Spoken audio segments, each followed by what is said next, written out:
Programang ito ay rated SPG, striktong patnubay at gabay ng magulang ang kailangan. Mukhang umabot na nga sa sukdulan ng pasensya ni Mando sa matalik niyang kaibigan na si Rigor.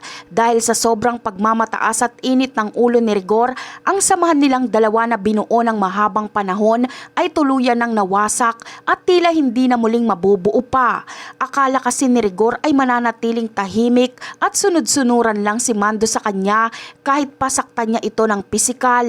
Ngunit nagkamali siya ng tansya sa pagkakataong ito. Nagsimula ang lahat ng malaman ni Rigor na ni-raid nila Mando ang pinagtataguan nila Tanggol nang hindi siya sinasabihan.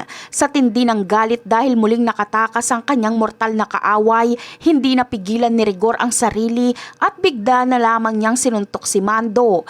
Gustong-gusto kasi ni Rigor na siya mismo ang makahuli at makapatay kay Tanggol dahil ito ang sinisisi niya sa pagkawala ng anak niyang si Santino. Sa halip na matakot, buong tapang na sumagot si Mando at isinigaw ang katotohanang pilit na itinatanim ni Rigor sa limot.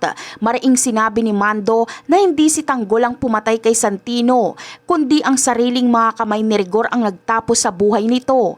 Ang sakit ng katotohanan na si Rigor mismo ang nakabaril sa sarili niyang anak ang nagtulak kay Mando na sumabog ang galit at hindi magpaapi sa kanyang hepeng si Rigor. Dahil sa sobrang taas ng pride, hindi matanggap ni Rigor ang mga salitang binitawan ni Mando at lalo lamang itong nagwala.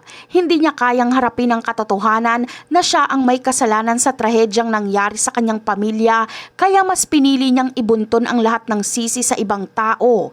Ang komprontasyong ito ang naging mitya upang tuluyang magkagulo ang dalawang magkaibigan sa bahay mismo ni Rigor. Sa huli, ipinakita ni Mando na wala siyang kinakatakutan kahit pa mas mataas ang posisyon ni Rigor sa kanya. Mabilis niyang binunot ang kanyang baril at itinutok ito ng diretso sa mukha ni Rigor upang pigilan ang pagwawala nito. Napako sa kinatatayuan si Rigor at nawala ng kibo dahil nakita niya sa mga mata ni Mando na handa itong lumaban at pumatay kung kinakailangan. Hudyat na wala ng halaga ang kanilang pagkakaibigan sa mga oras na yon. At yan ang aabangan natin. Bye!